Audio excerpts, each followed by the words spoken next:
Go into your working folder and open up Anchors 101, and let's get ready to rumble.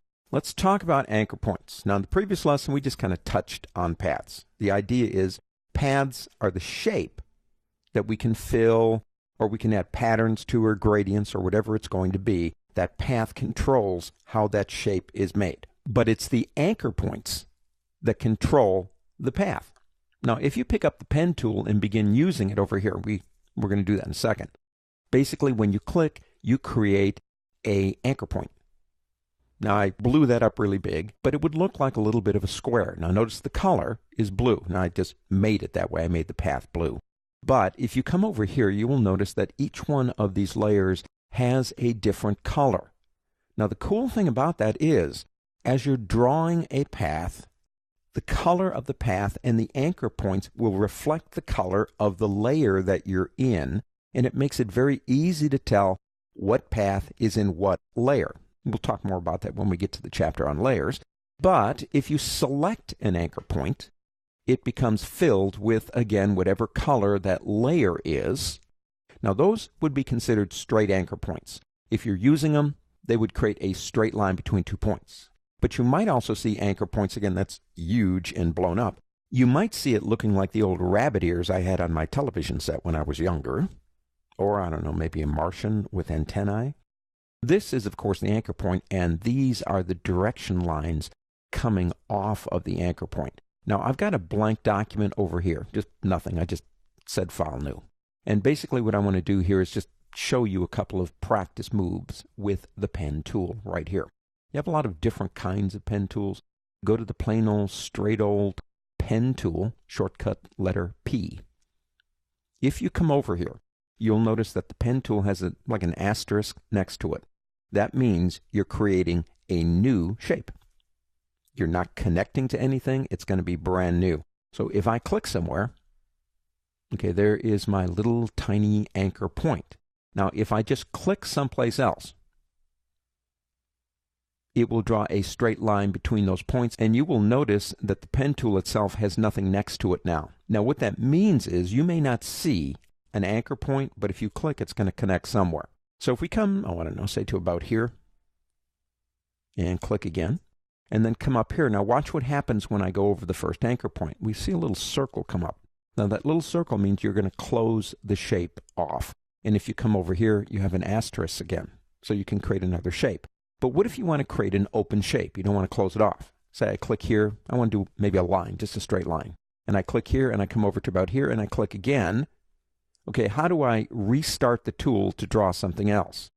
Well, there are a couple of ways you can do it. One way would be to actually, and this would be very inefficient, is go over and pick up another tool and then come back to this tool.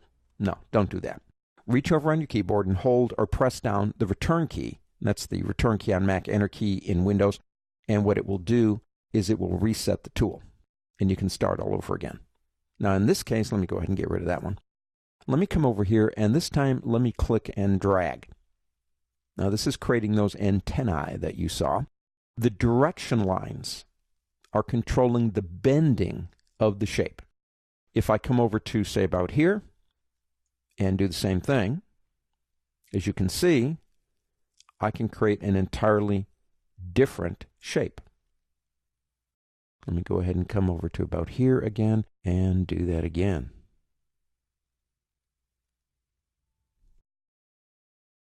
Now let's stop there for a second. If I come over and pick up my direct selection tool, this one right here, and I come over, notice how the anchors, once you touch them, get bigger. That's kind of nice. You can hit them with a target. But if you don't see that, or you want to modify it, go to Edit in Windows, Illustrator on a Mac, and go to Preferences and go into Selection and Anchor Display. We were here before. Here are the ways that you can view your anchors. I like this one. Highlight the anchor on a mouse over. Tolerance of 3 pixels means it will show it to you if it gets within 3 pixels. Okay, let's go ahead and get out of here. That's why you see it when I go over it. Now, if I click on it, you can see it becomes solid.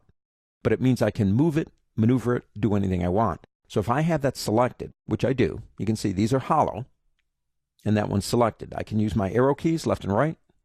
No, whatever you want to do, drag it if you want to, up and down. If I want to move these down here, I could marquee both of them, which would be easier than shift clicking on them. And again, I've got control of those.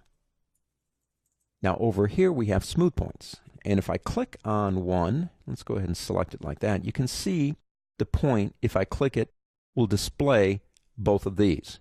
If I click on the one on the bottom, notice that it impacts only the area to the right. If I go to the top of this one, it impacts the area to the left. Now this one here and this one here only have basically that one point. We don't have anything going out that way. So if I come up here and play around with this one, it's not changing anything, but it's anticipating the fact that I might later on add more to this. So when you're creating straight points, you just click and you get the shortest distance between 2 points, straight line. When you are working with direction lines, as you maneuver and change that direction line, it imparts that to the bending of the path.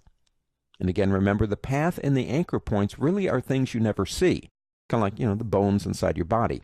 You don't see them, but they influence what's on the outside. Those are anchors and those are paths.